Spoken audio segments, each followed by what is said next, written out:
Est-ce qu'on peut, pour ceux qui peuvent, acclamer le Seigneur?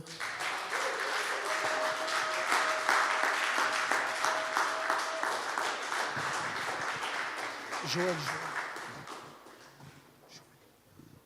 Amen. Bonjour à tous et à chacun. Je vais parler de quelque chose qui n'est pas forcément agréable à entendre des fois. Au niveau des travaux, on a eu des surprises il y a 15 jours, 3 semaines, parce qu'on se posait la question, quelle était la fuite du pôle social?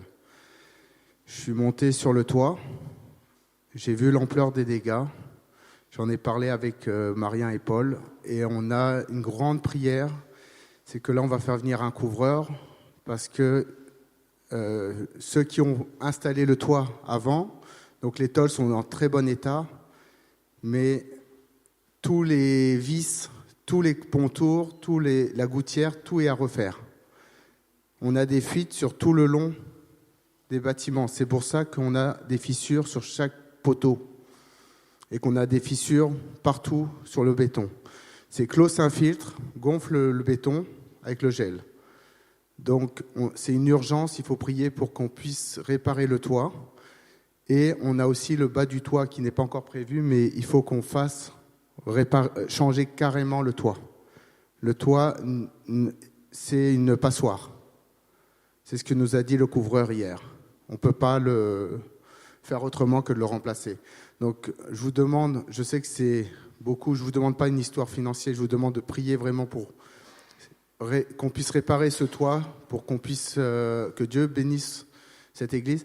Il y a 3 semaines, quand je suis monté sur le toit, j'ai dit à Paul et Marien, on stoppe les travaux au pôle social, on stoppe les travaux à l'annexe pour le moment, et on s'occupe du toit. Hier ou avant-hier, Marien il me dit qu'on nous offre le placo. Donc, Dieu, même dans les difficultés, même dans les obstacles, nous permet de dire non, on ne stoppe pas les travaux, on continue, mais il voit notre cœur, il voit notre foi, et c'est important de continuer dans la prière, de persévérer.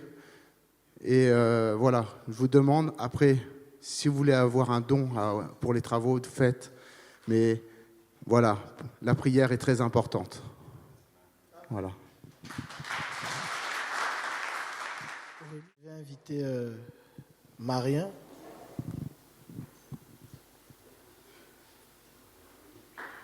Est-ce que...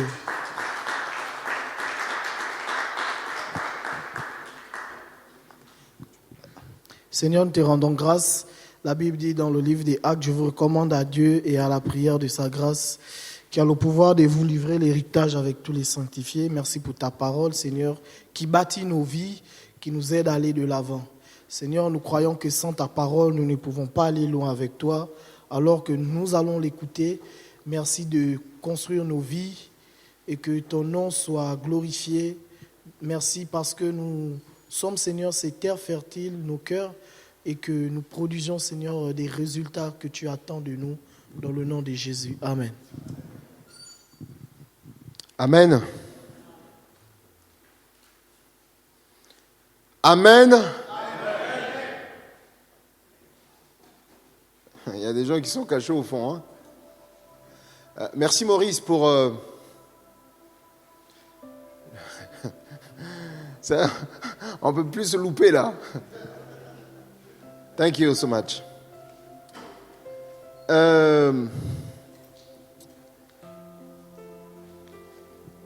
Dimanche dernier, on a commencé un enseignement sur la parole de Dieu. Est-ce que vous avez tous reçu ça, ce document-là? Alors, ceux qui n'ont pas reçu, voyez avec vos responsables de groupe de vie. D'accord?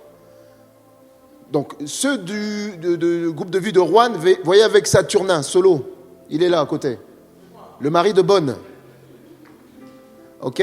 Pour le groupe des jeunes, voyez avec Ephraim ou Narcy. Chacun doit avoir ce programme de lecture. C'est pas compliqué, c'est un verset par semaine. Ça ne vient pas annuler votre plan de lecture personnel. Vous savez, c'est facile de procrastiner, de dire « Oh, mais c'est juste un verset, je lirai plus tard. » Et la semaine finit. Et quand on commence à accumuler les versets, on va commencer, au lieu de faire par grâce, on va essayer de faire par la loi, de forcer à le faire. Ce n'est pas le but. Le but, c'est de prendre plaisir dans la parole de Dieu. Les personnes se reconnaîtront, mais j'en ai charrié quelques-unes cette semaine. Sur ça, ce n'est pas fait pour garder au chaud, pour cacher, pour mettre dans les meubles et mettre les livres dessus. Non, c'est vraiment... j'ai fait exprès de les imprimer. Ça doit faire partie de vos affaires. Et il faut prendre ça au sérieux. Pour des familles, c'est très important. Nous, on a vraiment pris au sérieux cette semaine. Tous les soirs, on revenait dessus, on en parlait. Et hier soir, on a fait la synthèse de pourquoi, le contexte du verset, etc., etc. Et donc, c'est très intéressant. Et ça permet à nous tous, nos enfants, nous-mêmes, pas simplement d'être des gens qui racontent, qui récitent des versets, mais que ces versets-là descendent en nous et prennent racine et prennent vie dans nos vies. On ne peut pas grandir autrement. Vous pouvez prier tout le temps, mais si vous n'avez pas la parole, vous ne grandissez pas. Amen. Vous pouvez faire ce que vous voulez, mais si vous n'avez pas la parole, vous ne grandissez pas. Ce qui nous permet de grandir, c'est la parole de Dieu. Et donc, nous devons vraiment prendre au sérieux. Alors, la semaine dernière, j'ai pris beaucoup de temps. Juste une question. Qui a été encouragé la semaine dernière par rapport au premier enseignement sur la parole? Amen. Notre cœur, c'est que vous aimiez la parole de Dieu. On ne peut pas faire autrement que vous aimiez la parole de Dieu. Donc, ça, c'est mon exemplaire, je ne vous donne pas. Voyez avec vos responsables de groupe de vie. Ils vont imprimer pour vous. La deuxième des choses, c'est que pour lire ces versets-là, cela voudrait dire qu'on a aussi des Bibles, la parole de Dieu. Je vous ai dit que maintenant, on n'ouvre plus la Bible, on allume la Bible. On a les Bibles sur nos téléphones, sur nos tablettes et smartphones. Ce n'est pas mauvais. Mais je vous encourage à vous procurer des Bibles papier. Quand vous venez le dimanche ou même quand vous faites vos études à la maison, lisez, prenez vos Bibles, lisez, surlignez. C'est comme ça que vous allez avoir aussi des repères visuels. Parce que sur votre téléphone, il y a beaucoup de risques. Vous allumez votre téléphone, vous avez tout qui arrive, tous les messages qui arrivent, et des urgences, etc. Parfois, vous êtes en train de lire, on vous envoie un message pour dire telle personne est malade. Donc, du coup, vous arrêtez de lire, vous occupez de cette situation-là où tel n'a pas mangé, où tel a dit ceci, etc., etc., et vous perdez le fil. Mettez vos téléphones de côté parfois, lisez la parole de Dieu là. Je ne suis pas en train de dire que ne pas lire la Bible sur le téléphone, ce n'est pas ce que je dis. Je ne dis pas ça. Donc, pardon, ne déformez pas mes propos. Mais ayez des Bibles papier. Donc, ceux qui n'ont pas des Bibles, on a commencé à offrir, j'ai offert des Bibles la semaine dernière. S'il y a encore des gens dans la salle qui n'ont pas de Bible, venez les chercher. C'est bon? Tout le monde est équipé? Tout le monde a une Bible? N'hésitez pas, si vous en avez, venez chercher.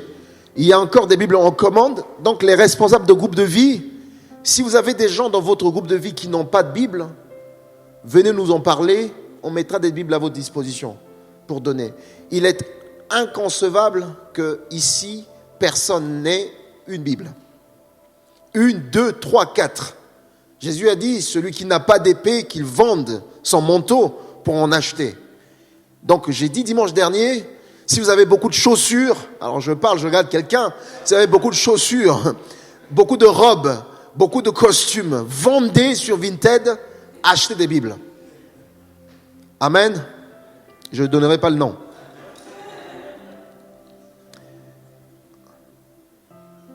Enfin, c'est Hervé, au fait. Non, parce que je l'ai entendu parler, du coup, j'en profite. Okay. Amen. On va prier. Seigneur, bénis ta parole. Seigneur, ta parole qui nous nourrit, ta parole qui nous aide à grandir, à avancer avec toi. Et je bénis ton nom ce matin. Saint-Esprit, enseigne-nous. Saint-Esprit, parle-nous ce matin. Nous voulons être connectés, pas aux fables, mais nous voulons être connectés à ta parole. Nous ne voulons pas, Seigneur, être connectés à ce qu'on a entendu répéter sur des phrases. Nous voulons être connectés, nous enraciner sur ta parole. C'est comme ça que lorsque le vent se lèvera, lorsque la tempête soufflera, Seigneur, notre maison tiendra debout. Parce qu'elle est bâtie sur toi, Jésus, la parole incarnée, le roc. Nous bénissons ton nom. Au nom de Jésus. Amen. Donc ce matin, j'avais dit dimanche dernier que la vie chrétienne repose sur la parole de Dieu. Dans la Bible, il y a 2 mots grecs, en fait, distincts, qui sont utilisés sur la parole. Donc, il y a ce qu'on a vu la semaine dernière, le logos, qui est, en tout cas, la parole de Dieu dans son ensemble. Et puis, on avait essayé de balayer quelques points. J'avais parlé un peu de la parole écrite. J'avais parlé aussi de la révélation générale, et j'avais cité au moins 10 points, dimanche dernier, de la révélation générale sur la parole de Dieu. Et puis, j'ai parlé de Jésus-Christ lui-même, qui est la parole incarnée. Et aujourd'hui, on va parler, donc si on peut afficher le... Aujourd'hui, on va parler de l'autre point qui est le réma de Dieu. Alors, on entend beaucoup, ok? On entend beaucoup réma, réma, réma, réma. Et il y a même des communautés qui s'appellent réma. Mais c'est une très bonne chose de dire, voilà, nous, on est basé, fondé sur la parole de Dieu. Avant de parler de réma, j'aimerais juste ouvrir une parenthèse pour dire attention, la parole de Dieu n'est pas un talisman. Ok? Donc, moi, je vois des personnes qui prennent souvent la Bible, qui disent, voilà, je vais mettre au chevet de mon lit, comme ça, quand je vais dormir, je ne serai pas embêté par les sorciers. Non, mais je vous le dis. Je le mets dans mon sac, comme ça, si je balade, je vais au boulot avec ma Bible, comme ça, je ne serai pas attaqué. En fait, vous pouvez avoir 15 000 Bibles dans votre sac, vous serez attaqué, vous serez détruit. Si vous ne laissez pas, vous n'ouvrez pas la parole, et que vous ne la lisez pas, parce que c'est la parole lue qui a autorité en nous. Donc la Bible n'est pas une forme de talisman, de se dire, voilà, je l'ai avec moi, etc., comme ça. Non! Ça, c'est la première des choses. La deuxième des choses que je voulais aussi dire, c'est, attention, le réma dont on va parler, ça n'est pas l'alpha et l'oméga de tout. Donc il y a des personnes qui courent derrière le réma, qui courent derrière les choses. Moi, j'en ai parlé déjà il y a quelques semaines ici. La Bible dit que voici les miracles qui accompagneront ceux qui auront cru. Il n'a jamais dit, voici ceux qui auront cru courant derrière les miracles. Or, aujourd'hui, ce qu'on voit dans nos communautés, c'est que les gens courent derrière les miracles. Les gens courent derrière les rémas. Les gens courent derrière les révélations. Mais ce n'est pas ça qui est le plus important. Amen. Troisième chose que je voulais dire aussi, c'est que si on ne prend pas l'habitude d'écouter Dieu au travers de la parole écrite, quand bien même il nous parlera en réma, on ne comprendra pas. Amen. Si on a l'habitude d'écouter Dieu à travers sa parole écrite, quand bien même il nous parlera, il nous donnera un réma, on ne comprendra pas, on ne saisira pas parce qu'on est fondé sur rien. Donc la voix de Dieu, même en réma, sera une voix étrange pour nous. Jésus dit, mes brebis me connaissent, ils entendent ma voix, ils reconnaissent. Donc si on n'a pas l'habitude d'entendre Dieu dans sa parole, même quand il nous parle, ce sera une voix étrangère pour nous.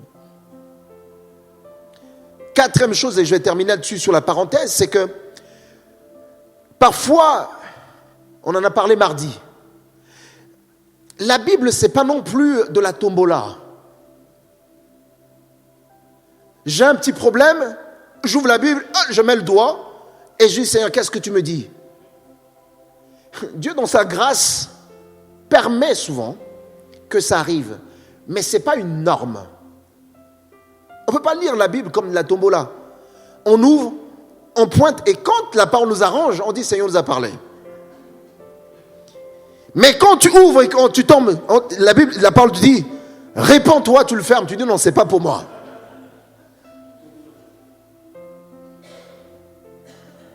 très importante. La parole de Dieu n'est pas un talisman. La parole de Dieu, ce n'est pas de la tombola. Dieu ne nous appelle pas à courir derrière les rémas, mais Dieu nous demande d'abord de nous enraciner sur le Logos. Amen. C'est important de faire, de poser ce postulat-là pour que finalement notre manière à nous de nous approcher de la parole de Dieu, d'exploiter la parole de Dieu change. Amen. Le réma, alors le sens général de réma, le koiné du grec, signifie ici une parole vivante qui est prononcée, une déclaration, une parole qui est donnée pour un temps. On parle aussi parfois de paroles spécifiques. Ça, c'est le terme général quand on parle du koiné du grec. Dans la parole de Dieu, le réma signifie une parole précise de Dieu. C'est souvent ce qu'on entend, Dieu a parlé, Dieu a dit.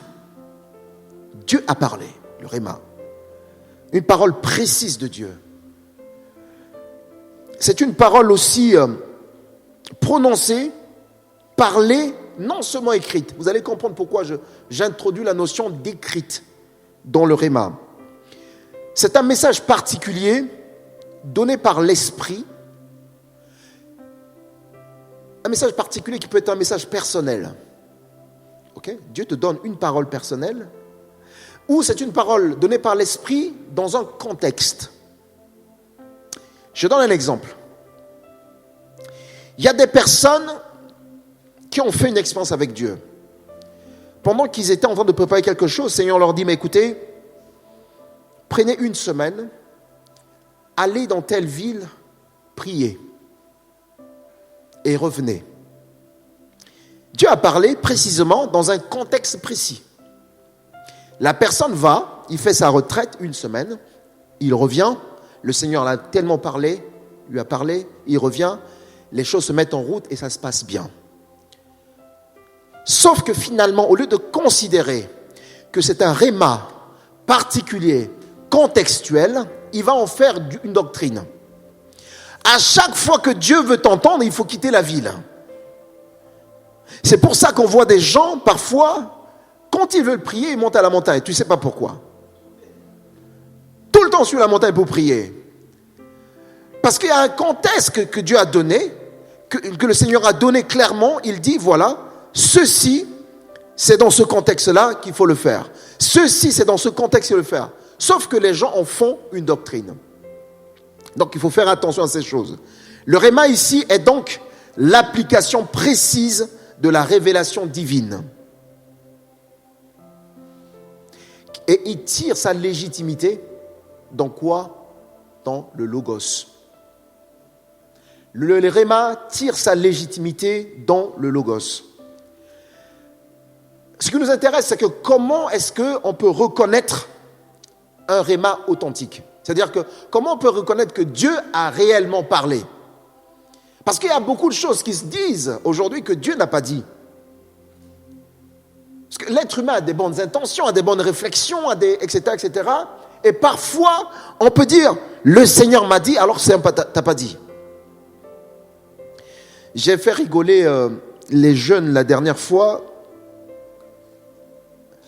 d'une histoire qui semble être une comédie, mais je vais le faire courtement.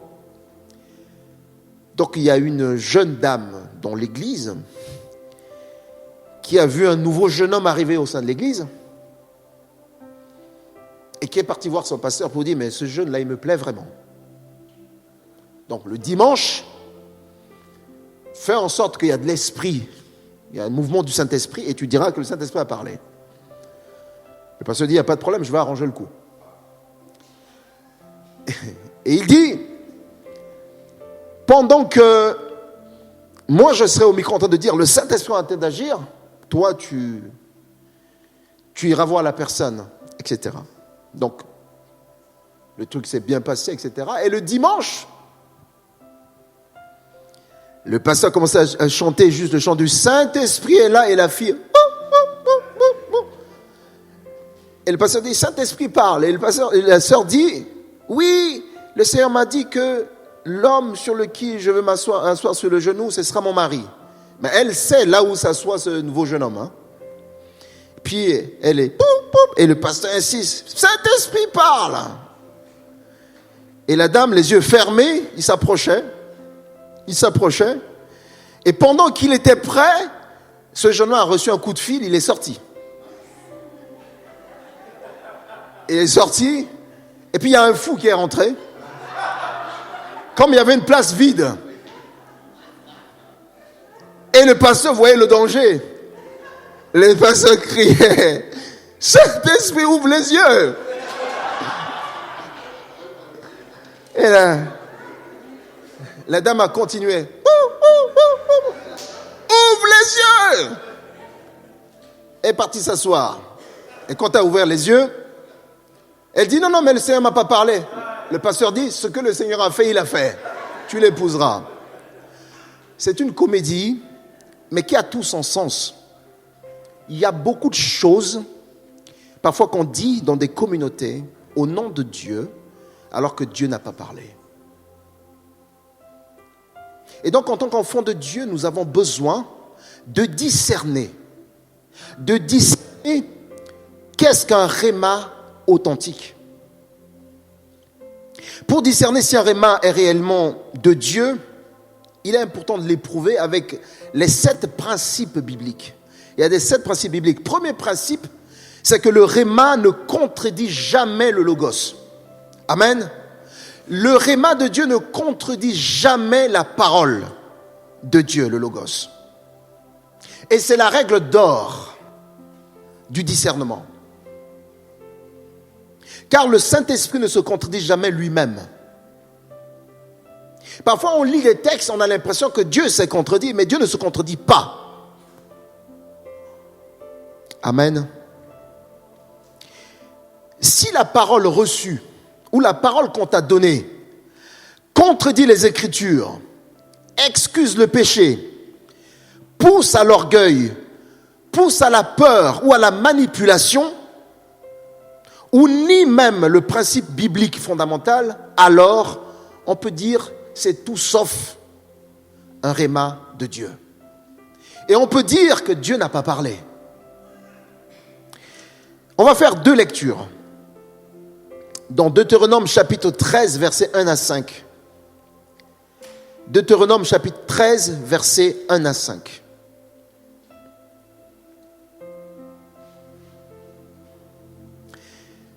S'il s'élève au milieu de toi un prophète ou un songeur qui t'annonce un signe ou un prodige, et qu'il y ait accomplissement du signe ou du prodige dont il t'a parlé, en disant « Allons après d'autres dieux, des dieux que tu connaissais point,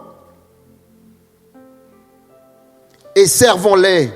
Tu n'écouteras pas les paroles de ce prophète ou de ce songeur, car c'est l'Éternel votre Dieu qui vous met à l'épreuve pour savoir si vous aimez l'Éternel votre Dieu de tout votre cœur, de toute votre âme. Vous irez après l'Éternel votre Dieu et vous le craindrez. Vous observez ses commandements, vous obéirez à sa voix, vous le servirez, et vous vous attacherez à lui. Verset 5. Le prophète ou ce songeur sera puni de mort. Vous avez entendu? Le prophète ou ce songeur sera puni de mort car il a parlé de révolte contre Dieu, contre l'Éternel, votre Dieu, qui vous a fait sortir du pays d'Égypte et vous a délivré de servitude.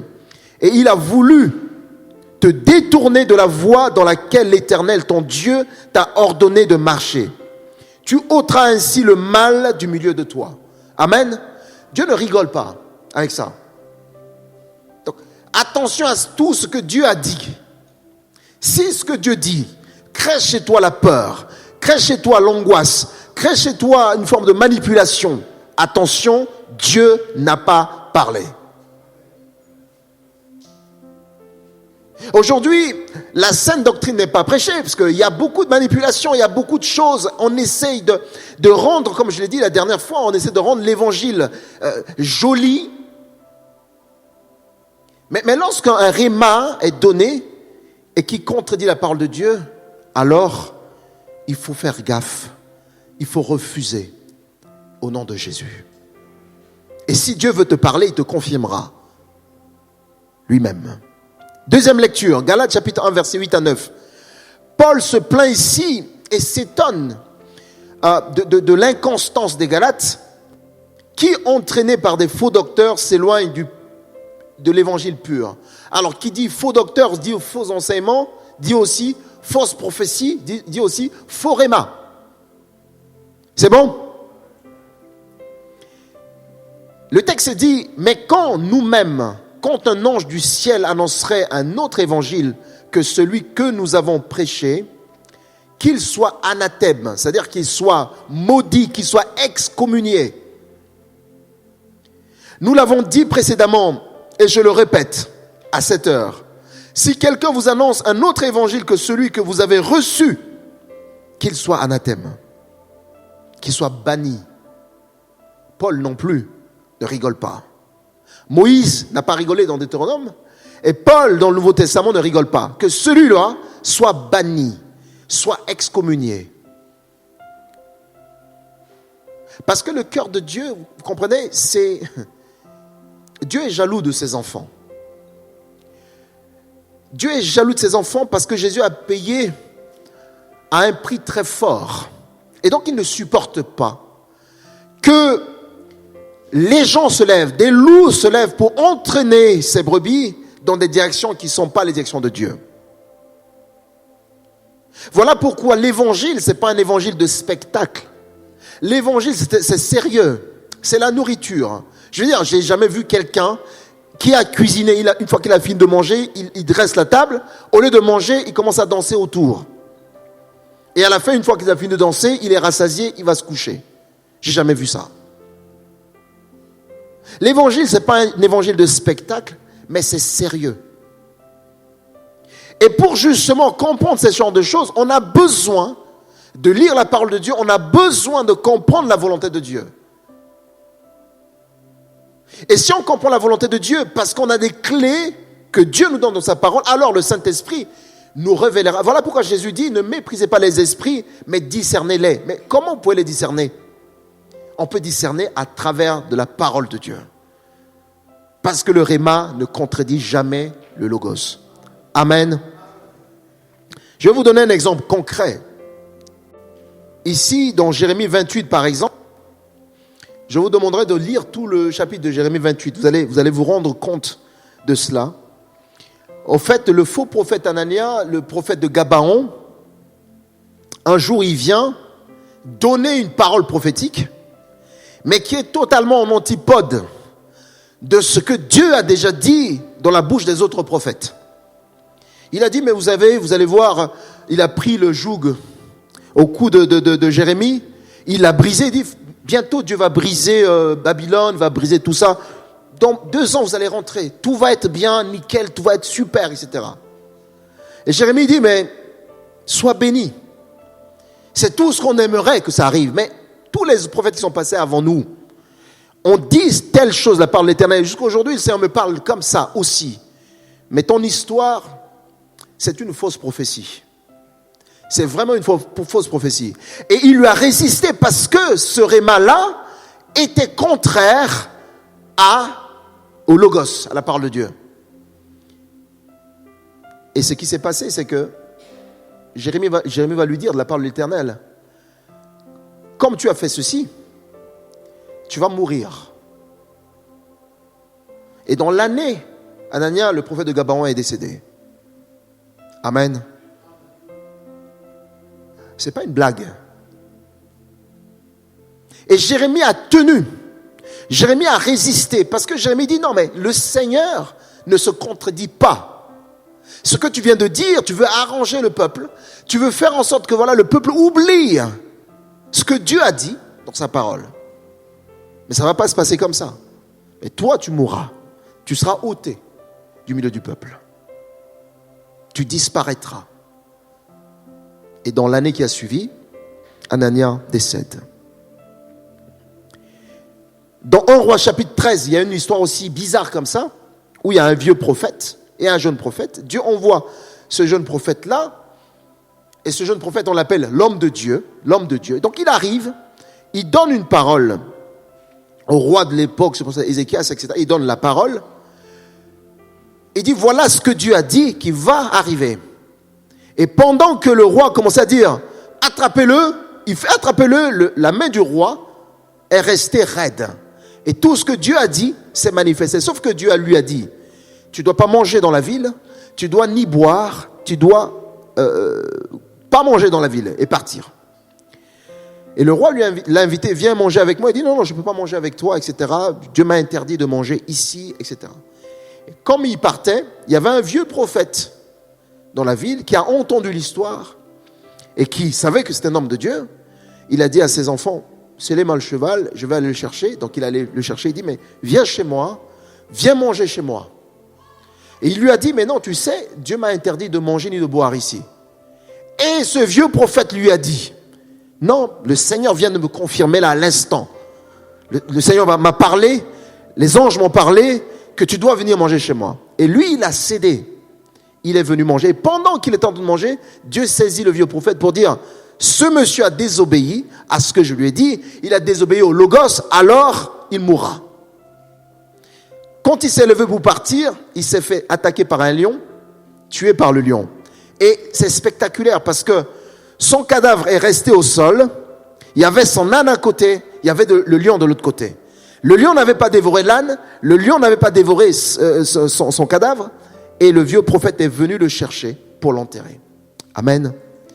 Donc, quand Dieu n'a pas parlé, je vous conseille simplement de dire, j'ai un conseil d'ami à te donner, mais pas de la part de Dieu. Ou j'ai une expérience de vie que je veux partager avec toi, mais Dieu m'a rien dit. Amen. Parce que le risque de vouloir parler au nom de Dieu alors que Dieu n'a pas parlé est dangereux. Très dangereux. Voilà pourquoi beaucoup de personnes sont parfois entraînées par des courants, par des hérésies, par des fausses doctrines, par des choses qui ne tiennent pas.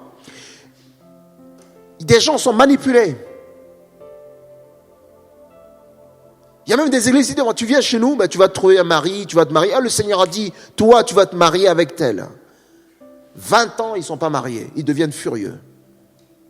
Ou on oblige les gens à se mettre ensemble et finalement, le mariage devient une catastrophe. Au nom d'une fausse prophétie. Au nom d'un faux réma. À l'apparence spirituelle. Dieu a dit que, frère, sœur, si tu lis la parole de Dieu, le Dieu a dit que ça te permettra de discerner. Moi, j'ai reçu beaucoup de paroles prophétiques que les gens m'ont données. Beaucoup. Mais il y a certaines paroles où je ne suis pas à l'aise avec ça. Et je me rends compte que ça ne vient pas de Dieu. Quand je lis la parole, non. Mais merci, je ne les dénigre pas, il n'y a pas de problème. Mais la conviction intérieure, ça ne vient pas de Dieu. Il y a des paroles que j'ai reçues qui ne sont pas aujourd'hui rentrées dans leur accomplissement, mais je crois que ça vient de Dieu. Et j'ai la paix par rapport à ça. Et je n'ai pas la pression par rapport à ça, parce que je dis que Dieu a parlé, il va le faire. Amen. La parole de Dieu.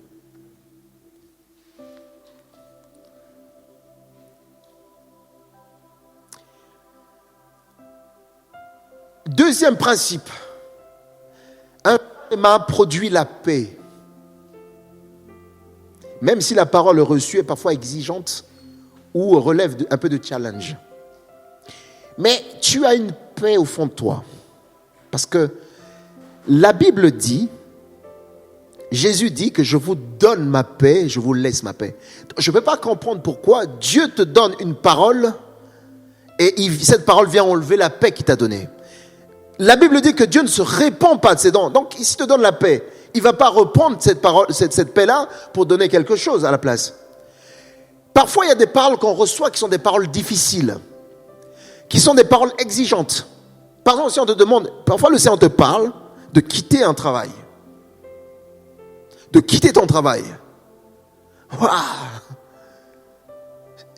Il y a une exigence, il y a le défi, il y a le challenge, mais vous allez vous rendre compte que c'est accompagné de la paix. Amen. Il y a la paix qui accompagne ça. Même si on se dit, mais comment ça va se passer? Et puis, le Seigneur te convainc, je m'en occupe. Je vous ai donné le témoignage ici, en 2015,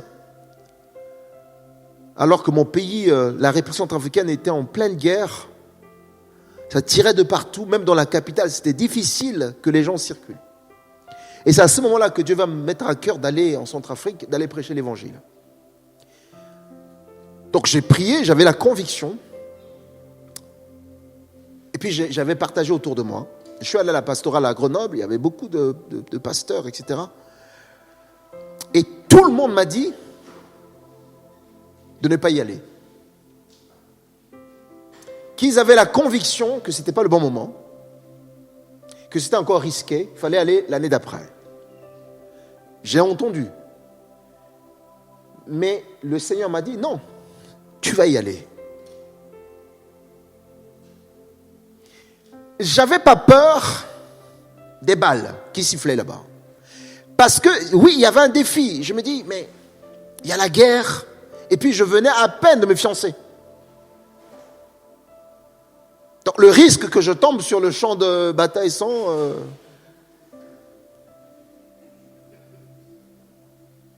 Mais, il y avait une paix dans mon cœur. Donc, méfiez-vous des phrases aussi qui disent « la voix du peuple, sa voix de Dieu ». Faites gaffe avec ces genres de phrases parfois qui sont sorties de leur contexte. Parfois, on est tout seul contre tout le monde. Parce que Dieu vous a parlé à vous, c'est particulier. Et donc, c'est normal que les autres ne comprennent pas ce que Dieu vous demande. Si Dieu vous demande de quitter votre travail, les gens ne comprendront pas. Les gens vont dire, mais il est fou. C'est pas le moment. Puis la conjoncture économique, ça ne va pas. Ce n'est pas le moment de quitter un travail. Donc les gens voudront ton bien, entre guillemets. Mais ce que Dieu a dit, tu as la paix par rapport à ça. Et je suis allé en Centrafrique et je me suis rendu compte, et j'ai béni Dieu, pourquoi il avait mis cette conviction dans mon cœur. Et pourquoi il avait insisté autant. J'ai vu des vies changer, j'ai vu des jeunes transformés, des jeunes qui ont donné des témoignages le jour, à la fin d'une semaine de camp, qui ont dit, moi on a tué mon oncle, on a tué ma tante, j'étais en train de m'apprêter à prendre les armes. Si je n'étais pas venu à cette conférence-là, à ce camp-là, je serais déjà en train de prendre les armes pour aller aussi venger ma famille. Et parce que je suis venu là, je renonce. Amen. C'était bouleversant. Donc oui, quand Dieu parle, même si c'est difficile, mais il y a la paix, il vous accompagne de paix. Voilà pourquoi Colossiens chapitre 3 verset 15 dit « Et que la paix de Christ, à laquelle vous avez été appelés pour former un seul corps, règne dans vos cœurs. » La notion de régner, un roi règne sur son royaume. Et donc, ici, l'apôtre Paul dit que la paix ne doit pas simplement exister, mais la paix doit régner. Régner, ça veut dire que tout pouvoir, toute autorité. Donc la paix a tout pouvoir dans ton cœur. Il règne dans ton cœur parce que cette paix n'est pas une paix éphémère. C'est une paix qui vient de Dieu. Amen. Et même lorsque la parole est difficile, comme j'ai dit, quitter une relation toxique, changer de travail, pardonner, vendre sa maison, est toujours accompagné d'une paix intérieure surnaturelle. Et cette paix-là, c'est le sceau du Saint-Esprit. Donc c'est cette paix qui vient vraiment attester que le Seigneur a parlé. Le Saint-Esprit vient attester que Dieu a parlé. Même si les autres n'ont pas compris. Mais ce n'est pas grave. Ils comprendront peut-être plus tard au travers des témoignages. Quand je suis rentré de Centrafrique et je commençais à donner le témoignage, des images, etc. Waouh! Il y a des gens qui me disent, on a des frissons. Mais si je ne serais pas allé, il n'y aura pas de frissons après. Amen. Il y aura peut-être des frissons pour autre chose. Le froid ou je ne sais pas quoi. Mais là, les résultats de ce que le Saint-Esprit produit est visible. Dans Luc chapitre 1 verset 38, on a aussi un exemple concret. Marie, la mère de Jésus, alors que Marie était fiancée, était lancée dans cette dynamique de fiançailles avec Joseph, l'ange vient lui dire, tu vas tomber enceinte et tu vas accoucher un enfant, pas comme les autres, mais c'est un enfant un peu particulier. Il sera ci, ça, on l'appellera ci et ça. Waouh! Et l'ange n'a pas réuni tous les deux. Il aurait pu faire, l'ange Gabriel aurait pu quand même dire, écoute Marie, j'ai quelque chose à te dire, mais appelle Joseph, je parle tous les deux comme ça, c'est fait, c'est réglé. Non, il choisit Marie, il parle d'abord à Marie en catimini. Et c'est à Marie d'aller annoncer à Joseph après. Et quand Joseph a vu ça, il dit, mais attendez, bon, déjà là, moi, je ne vais pas risquer ma propre peau. Personne ne comprendra cette histoire. Parce que dans la culture juive, le mariage n'était pas consommé dans ces conditions-là. Donc, si on entendait que, ben voilà, il y a machin, il risquait aussi la lapidation. Et puis la honte aussi du village, il dit, mais Joseph, etc. Joseph, la Bible dit qu'un homme de bien s'est résolu dans son cœur de pouvoir se rompre discrètement. Parce qu'il ne voulait pas diffamer Marie. C'est un homme bien. Il aurait pu aller taper chez Hervé. Hervé, tu vois ce que Marie m'a fait? Elle est enceinte. Je ne sais même pas qui est le père. Il m'a dit c'est Saint-Esprit. Alors, on n'a jamais. Pourtant, même si ça fait mal dans son cœur, parce qu'il n'avait pas compris, l'ange ne lui a pas parlé. Mais il était en train de réfléchir secrètement pour arrêter cette histoire et peut-être d'y déménager de la ville. Peut-être. Et c'est là où l'ange vient le saisir pour dire non, n'aie pas peur de prendre Marie pour ta femme. Parce que l'enfant qu'il porte vient du Saint-Esprit. Amen. Mais Marie va faire quelque chose d'extraordinaire. Lorsque Marie dit, mais comment ça se fait? Moi, je suis encore vierge, etc. Le Saint-Esprit, l'Esprit de Dieu viendra sur toi, etc. Marie répond, c'est la réponse de Marie qui est très importante. Je suis la servante du Seigneur, qu'il me soit fait selon ta parole, selon ton réma. Amen. Il y avait une paix, il y avait une assurance. Même si la situation était délicate, les gens allaient se moquer, les gens allaient dire machin, etc. Marie dit, je suis la servante de l'Éternel. Qu'il me soit faite selon ton réma. Qu'il me soit faite selon ta parole. Amen. Actes chapitre 12, versets 7 à 11. Alors que Pierre était en prison, l'ange vient lui dire, alors que l'assemblée aussi était rassemblée en train de prier pour lui, l'ange vient lui dire, lève-toi vite et sors. Ce réma ici va procurer la paix en accord total avec le Logos. Parce que Jésus va dire plus tard, plus haut dans Matthieu, il va dire, je bâtirai mon église et les portes des séjours de la mort ne pourront pas prévaloir contre elle. Alors, ici Jésus est en train de mettre en musique que l'église ne sera pas détruite. L'église ne sera pas détruite.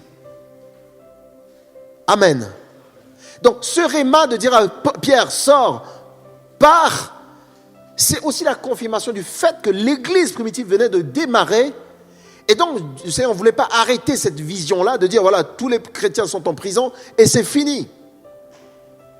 Les portes du séjour des morts ne prévaudront pas contre l'église, pas contre elle. Même lorsqu'il y a de la persécution, eh bien, l'église de Dieu vivra, continuera. Amen.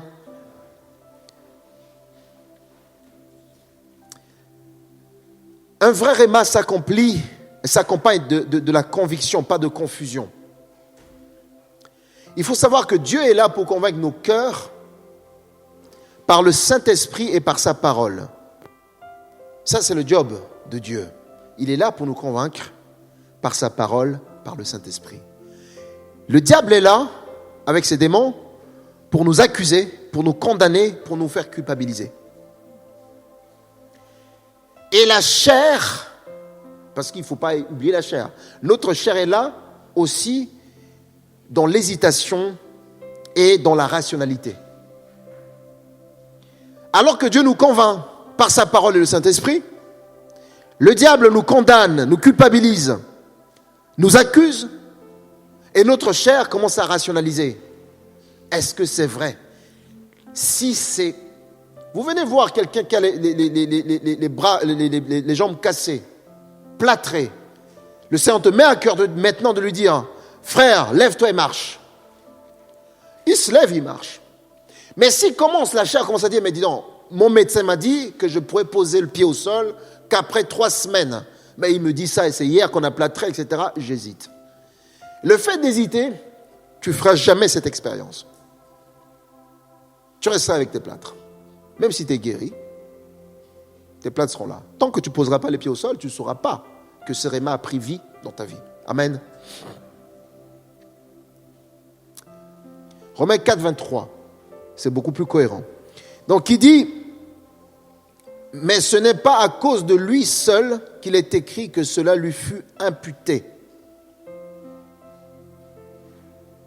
Donc ici, ce que moi je voulais en parler, c'est la notion parfois du doute. Le doute va produire la confusion dans le réma. Dieu te donne une parole et tu commences à douter. Donc au lieu que ça procure la conviction, c'est plutôt la confusion. Et tu vas commencer à dire, mais est-ce que c'est vrai? Est-ce que... Et là, le diable, il appuie. Il dit, c'est même pas vrai, parce que toi-même, est-ce que tu penses vraiment que tu mérites ce que Dieu veut te faire? Tu n'es pas dit, tu as vu ce que tu as fait hier. Tu as vu ce que tu as fait l'année dernière, etc. Donc tu ne mérites pas. Donc tu as vraiment raison de douter, ce n'est pas pour toi, cette parole. Et parfois, on passe à côté de la parole de Dieu, du réma, de Dieu. Un vrai réma aussi résiste au temps. Si la parole disparaît dès que l'émotion passe ou change selon les circonstances, ce n'est pas de Dieu. Parce qu'il y a des gens, c'est pour ça que souvent, quand je prêche, il y a des temps de louange, des temps comme ça, où il y a vraiment une forme d'atmosphère, j'insiste toujours, je dis, attendez, ce n'est pas une manipulation. Ceux qui sentent vraiment que le Seigneur leur parle, venez devant. Parce que parfois on peut ressentir un truc, et puis après on arrive, et le lendemain, ça n'a plus d'effet sur nous. Donc un vrai réma de Dieu dure dans le temps, ok? Le réma authentique revient dans l'esprit. Quand Dieu vous a parlé de quelque chose, ça remonte à l'esprit à chaque fois. Ça persiste, ça s'imprime dans le cœur et ça continue aussi de brûler dans la conscience. Exemple de Samuel, quand Dieu lui a dit qu'il va remplacer Saül, Dieu a dit remplacer Saül par David, il lui a dit d'aller. Mais le Seigneur a insisté, cette parole-là est montée dans le cœur de Samuel plusieurs fois. À un moment donné, Samuel s'est levé, il est parti. Et quand il est parti avec beaucoup d'émotion, parce qu'il aimait beaucoup Saül, avec beaucoup d'émotion, il se trompe. Il voit telle personne qui est beau gosse, gaillard, il dit, ouais, c'est lui. Ah non, c'est pas lui. Ah ça, c'est lui, c'est pas lui. Jusqu'à ce que le Seigneur lui dit, non, mais c'est David. Celui qu'on méprise, c'est lui. Oins-le. Amen. Un vrai réma aussi porte du fruit. Parmi les fruits que peut porter le réma dans une vie, en tout cas une vie qui a accepté d'obéir, c'est que le réma de Dieu rapproche de Dieu. Lorsque vous recevez un réma et que ce réma prend vie en vous, eh bien ça vous rapproche de Dieu. Le fait de dire « Waouh, le Seigneur me connaît. Le Seigneur connaît ma situation, il connaît mon nom. Il me parle. Il y a 1000 personnes, mais il s'est intéressé à moi. » Donc ça nous rapproche de Dieu lorsqu'on vit l'expérience du réma. Deuxième élément, c'est que le réma de Dieu purifie. On a dit la dernière fois que la parole de Dieu purifie. Mais le réma, c'est aussi la parole de Dieu purifie. Il y a des fois, le Seigneur te dit clairement des choses que ce que tu fais, cette pensée, ce tact-là, laisse de côté. Et si tu obéis à ça, tu es dans la sanctification. Si tu obéis à ça, tu es changé.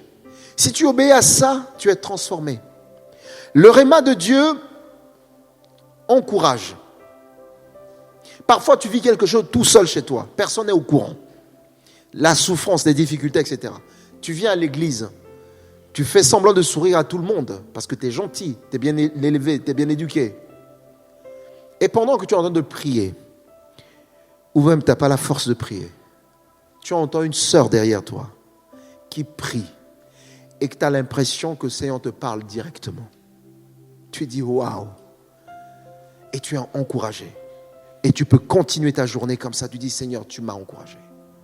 Tu m'as parlé. Et tu sens vraiment une force revenir à toi et tu rentres dans la louange. Tu commences à louer Dieu parce que Dieu vient te parler. La personne qui a prié n'est pas au courant de ta situation. Ne sait rien. Il a juste prié et tu es encouragé. Un réma de Dieu construit la foi. Comme la Bible dit, la foi vient de ce qu'on entend, et ce qu'on entend vient de la parole du Christ. Donc, si nous recevons le réma de Dieu, notre foi se massifie, se construit, devient solide. Amen. Et le réma produit aussi l'obéissance et la transformation dans la vie d'un chrétien. Amen. Le dernier point sur lequel on va terminer, c'est les différentes formes de réma. Parce que quand on dit réma, j'ai parlé de paroles prononcées, j'ai parlé aussi de l'écrit, etc. Mais il y a plusieurs formes de réma. Je vais parler de quelques formes. Le premier, c'est le réma à travers un verset biblique. On parle ici de l'illumination biblique. Tu es en train de lire un texte biblique, ok? Et c'est la forme la plus fréquente que le chrétien vit. C'est la forme la plus fréquente. Donc, au lieu d'attendre que quelqu'un te parle, mais c'est la forme la plus fréquente, la forme par laquelle Dieu te parle directement. En lisant un passage, par exemple, connu, et soudain, un mot, une phrase, un principe devient vivant, s'impose à ton cœur, répond à une prière ou à une situation. Amen. Exemple de Pierre, par exemple. Quand on parle de la pêche miraculeuse, quand tu lis ce texte alors que tu comprends, tu connais bien ce texte-là, tu es en train de vivre une situation et tu médites simplement sur Luc chapitre 5, verset 5, et la parole, sur ta parole, je jette mon filet. Tu avais écrit ton CV et tu ne savais pas où déposer. Tu étais là bloqué, etc. Tu voulais déposer dans une entreprise. Tu dis, mais cette entreprise, j'ai appris que, etc. Et tu viens de méditer sur la pêche miraculeuse. Ça n'a rien à voir avec ton CV, rien à voir. Et à ce moment-là, le Seigneur vient booster ta foi, le Seigneur vient provoquer quelque chose en toi, la parole sort du livre, saute aux yeux, tu dis, waouh, sur ta parole, je vais déposer le CV. Tu mets tes chaussures, tu mets la veste, tu files. Tu vas déposer. Et tu as la conviction que le Seigneur va faire quelque chose. Amen. Pourtant, on parle de la pêche, rien à voir avec le CV. Amen. Qui a déjà vécu ces genres de choses? Amen. C'est en lisant la parole de Dieu, c'est un verset parfois que tu connais. Un verset que tu connais très bien, mais ce jour-là, c'est ton jour où le Seigneur va t'encourager par rapport à quelque chose. J'ai dit dimanche ici, dernier, que en semaine, je reçois beaucoup de personnes avec qui on échange, on prie ensemble. Et parfois, quand quelqu'un me parle de sa situation, j'ai pas de réponse. Parfois c'est difficile. Parfois, tu n'as pas de réponse. Mais tu dis, bon, on va prier. Et pendant que tu pries, le Seigneur, dans sa grâce, vient imprimer dans ton cœur des versets que tu as déjà lus et qui va prendre autorité par rapport à cette situation-là. Et à partir de là, tu dis, Seigneur, merci. Et tu te reposes sur ce verset-là, la parole de Dieu, et tu pries au nom de Jésus par rapport à la situation. Et le Seigneur agit. Pas parce que ta prière a été magnifique, mais parce que la parole de Dieu a été une parole puissante, capable de transformer les choses. Amen. Donc, c'est pour ça que je nous encourage. Le réma, c'est aussi à travers l'illumination biblique. La deuxième forme de réma, c'est le réma intérieur. On parle de la voix intérieure du Saint-Esprit. Il ne s'agit pas ici d'une voix audible, ok? Mais d'une conviction intérieure claire, souvent douce, mais puissante. On a l'habitude souvent de l'appeler petite voix intérieure, la tension intérieure, l'impulsion du Saint-Esprit. Amen. En Sango, en Centrafrique, dans ma langue, il y a cette expression qui revient à chaque fois. Alors, je vous le traduis en français comme ça. On dit « quelque chose m'a dit ». Je voulais faire ça, quelque chose m'a dit. Hein, ça te parle ça, Rémi? Béni à Ténambi. Quelque chose m'a dit. Et en fait, c'est le Saint-Esprit. Tu veux faire un truc et le Seigneur te dit non. Il dit oui. Et cette voix intérieure, il vient confirmer beaucoup de choses. Dans la parole de Dieu, par exemple, l'exemple de Paul, qui reçoit une interdiction intérieure par le Saint-Esprit de se rendre prêcher en Asie. Vous allez dire, mais il devait aller prêcher en Asie. Le Saint-Esprit dit, non, tu n'y vas pas. Il n'y a pas une voix audible. Dans Actes chapitre 16, verset 6, il n'y a pas une voix audible qui a dit à Paul, n'y va pas. Il y a des fois où le Seigneur avertissait Paul par d'autres personnes, et cette fois-ci, c'est le Saint-Esprit qui l'a convaincu de ne pas y aller. Ayant été empêché par le Saint-Esprit d'annoncer la parole dans l'Asie, il traverse la Phrygie et le pays de Galatie. Amen. La voix intérieure. J'ai parlé de la douceur de la voix intérieure. Le Saint-Esprit n'est pas là pour faire des tapages. Une voix intérieure douce et calme. Le réma prophétique. Le réma prophétique, c'est une parole donnée par Dieu à travers une prophète ou un croyant simplement inspiré, destiné à une personne ou à une communauté. On prend l'exemple ici du prophète Agabus qui annonce à Paul, dans Actes chapitre 21, verset 10 à 11, qui dit à Paul que tu vas être ligoté quand tu vas à Jérusalem. Agabus sort sa ceinture, il ligote, etc. Il dit voilà ce qui va se passer. Une parole prophétique. Donc, ça peut être aussi, le réma peut donc venir par la prophétie, par une parole de connaissance, par une parole de sagesse, par une exhortation inspirée. Ok? La parole de connaissance, souvent vous avez l'habitude. Ouais, il y a tel frère ici qui a mal, là, le Seigneur veut guérir. C'est paroles de connaissance. Des paroles prophétiques aussi, etc. qui donnent des directions. Et une exhortation inspirée. Parfois, tu rends visite à un frère, alors que tu ne l'as même pas expliqué ton problème. Il commence à te parler, il te fait une exhortation. Mais c'est très inspiré. Parfois, tu ne dis rien, tu dis, mais dis donc, comment il a su, etc. Et tu rentres fortifié, encouragé. Amen. Il y a le réma audible. Le réma audible, ça c'est un peu très rare, où parfois tu entends vraiment Dieu te parler, comme il a dit, à parler à Samuel. 1 Samuel chapitre 3, verset 4, où il a parlé à Samuel. Il a appelé Samuel, parce qu'il avait des choses à dire à Samuel. Samuel, Samuel. 3 fois. Samuel est parti voir le prophète Élie.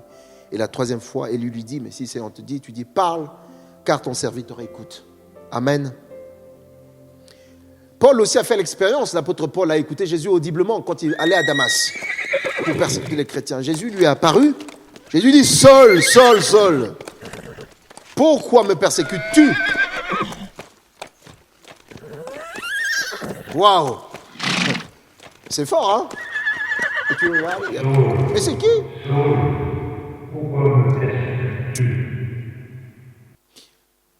Le problème, c'est que Dieu est bon. Il nous donne le réma en fonction de sa volonté. Donc, on ne peut pas demander à Dieu de faire exactement comme il a fait avec Paul. Parle-moi comme Paul. Quelle est ta motivation?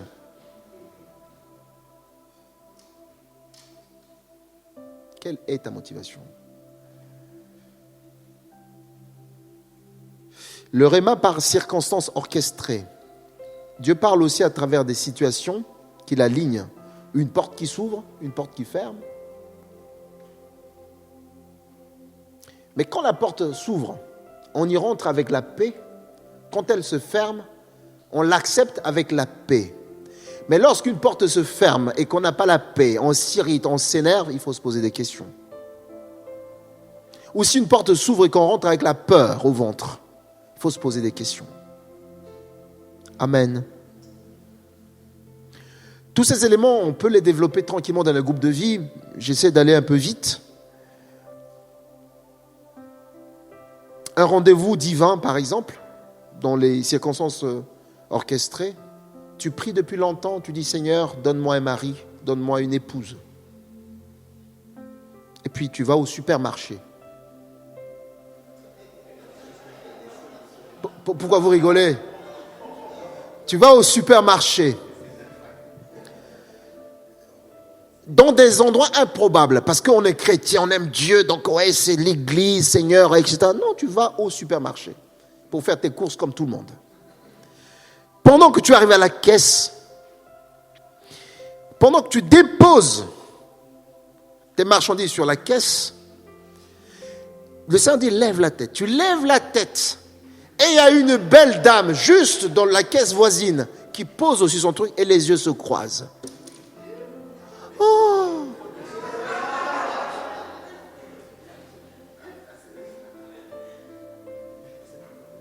Après, quand le Seigneur fait ça, c'est coïncidence, le Seigneur orchestre et il te parle dans ton cœur. Tu ressens quelque chose. Amen. Ce n'est pas des coups de foudre. Déjà, c'est péjoratif. Coup de foudre, tu meurs. Hein? Mais c'est des circonstances orchestrées. Vous allez vous sourire comme ça, etc. Bonjour, bonjour. Et vous allez commencer à parler, par moment à discuter. Ah, mais c'est une chrétienne qui aime Dieu. Mais attention, ne venez pas tout de suite. Dieu m'a dit tout à l'heure que c'est toi. Ah. Frère, si tu fais ça, tu passes à côté de la plaque. Il faut être intelligent. Il faut être intelligent, il faut être moins brusque. Moi, je ne l'ai pas été, hein, j'étais très... Mais je vous le conseille, il faut être... Amen. Et après, on entend des beaux témoignages. On s'est vu pour la première fois au supermarché. Amen. Ça peut se faire aussi par des confirmations répétées. Tu vois la personne pour la première fois, tu dis rien, mais tu ressens un truc qui te secoue. Et puis un matin, tu fais le jogging. Qui tu vois? Elle. Oh. D'accord. Tu notes. Hein, Narcy?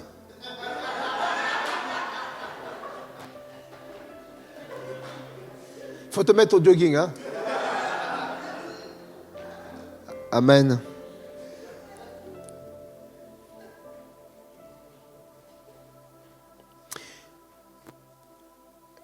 Le prophète Élie, après que le torrent s'est tari, vous savez, quand il a fui Jézabel, il s'est réfugié, il a demandé la mort. Mais la Bible dit que Dieu a envoyé les corbeaux pour le nourrir. Il était au bord d'un torrent. Et à un moment donné, le torrent s'est tari, a séché. Et les corbeaux ont arrêté d'amener les bouts de pain. Et à partir de là, Dieu va ouvrir une porte. Dieu va fermer la porte du torrent et des corbeaux. Il va ouvrir une porte à Sarepta. Amen. Sarepta, à ce moment-là, ce n'était pas l'endroit idéal d'y aller, parce qu'il y avait la famine. Dieu dit, c'est là-bas que je vais t'envoyer. Et c'est là-bas que tu vas survivre. Mais il avait la paix par rapport à ça. Qui ici accepterait volontiers d'aller dans des pays où on sait que la tension à la famine? Mais Dieu, c'est là-bas où tu auras de quoi te nourrir. Et Dieu ne l'envoie pas dans une famille riche. Dieu l'envoie dans une famille très très pauvre. Amen. Les circonstances orchestrées. Il y a le réma par la paix ou le trouble intérieur. La paix ou le manque de paix intérieure peut être une réponse divine. Vous savez, il y a certaines choses sur lesquelles vous n'avez pas la paix. Vous insistez, vous faites par désobéissance, mais vous savez très bien que vous n'avez pas la paix par rapport à ça. Et il y a des choses, vous avez vraiment la paix. Vous y allez, les gens disent, mais dis donc, mais il y a la paix. Amen. Quand Dieu approuve, il y a la paix. Mais parfois, quand Dieu désapprouve ou met un stop, il y a le trouble. Amen.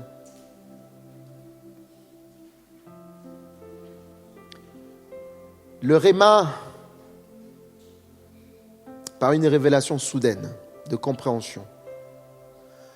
Vous vous baladez dans un jardin et soudainement vous vous arrêtez, vous regardez là, vous regardez des abeilles sur des fleurs, alors que vous savez tous que les abeilles aiment les fleurs. Et pour la première fois, Dieu va attirer votre attention pour regarder comment l'abeille fait. Et vous allez vous rendre compte. Et puis le Seigneur va vous pousser de comment est-ce que le miel se fait. Vous allez vous rendre compte de l'immensité de la création de Dieu. Et vous allez voir votre situation dans laquelle vous êtes. Vous dites, mais si Dieu est capable de faire ça, de fleurs, abeilles, à miel, mais ma situation, franchement. Et là, vous allez vous arrêter là, vous dites, et vous allez adorer Dieu.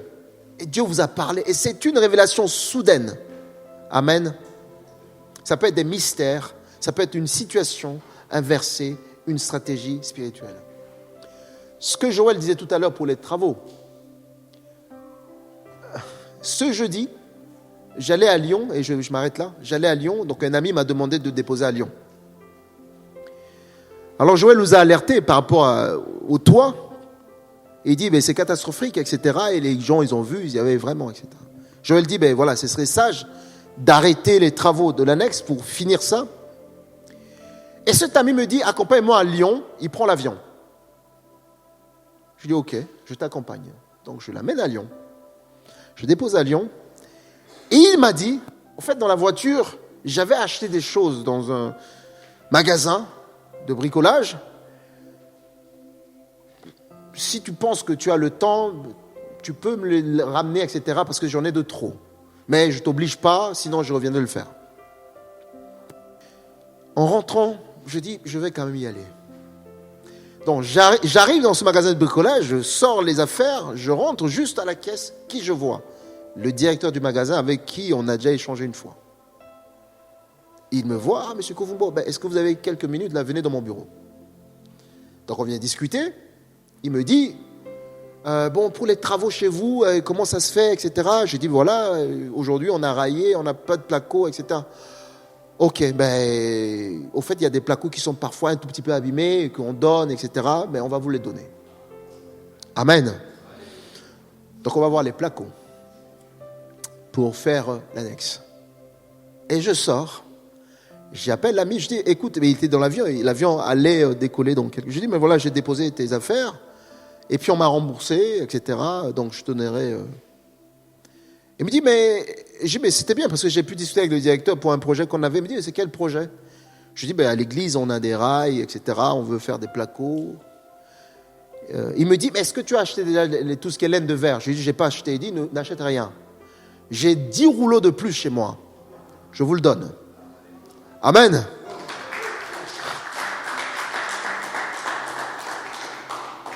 Oui, Dieu parle, parfois par des circonstances. Si je n'avais pas écouté la voix de Dieu qui m'a convaincu de l'accompagner à Lyon, je ne vivrais pas tout ce que j'ai vécu après. Amen.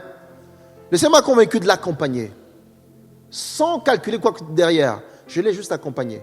Et Dieu a béni derrière. Donc oui, en termes de conclusion à ce message ce matin, le Réma, vous savez, le Logos a toute autorité. Le Réma se confirme à la lumière du Logos. Le Réma ne doit pas être une obsession pour toi. Amen. Tu ne peux pas laisser le Logos de côté pour chercher uniquement le Réma. Si tu n'as pas l'habitude d'entendre Dieu à travers le Logos, il te sera difficile de l'entendre même quand il te parle par le réma. Que ce soit le logos ou le réma, c'est Dieu qui nous parle. Donc évitez de chercher que les paroles qui nous font plaisir à l'oreille. Tu seras ci, tu seras ça, tu gagneras ci, tu gagneras ça. Acceptons aussi que Dieu nous dise d'arrêter ci, ça, de pardonner à tel ou à tel et de faire sa volonté. La bonne attitude, c'est l'attitude que Élie a appris à Samuel. Et je prie que ce soit ton attitude, que ce soit mon attitude aussi, de dire Seigneur, peu importe la manière tu veux parler, mais ton serviteur que je suis est prêt pour entendre. Amen. Dans les jours à venir, on parlera du rôle de Réma et du Logos et de comment on reçoit le Réma. Que Dieu vous bénisse.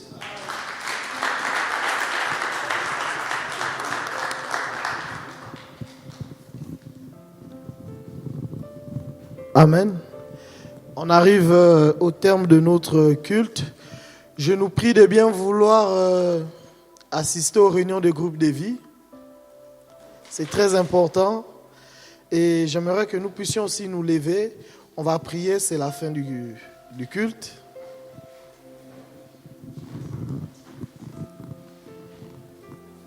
Jour comme ça, hein, où, Seigneur, nous te bénissons, nous te rendons grâce. Merci pour ce merveilleux culte. Nous avons et nous sommes encouragés, édifiés, fortifiés, consolés. Et je veux juste te dire merci.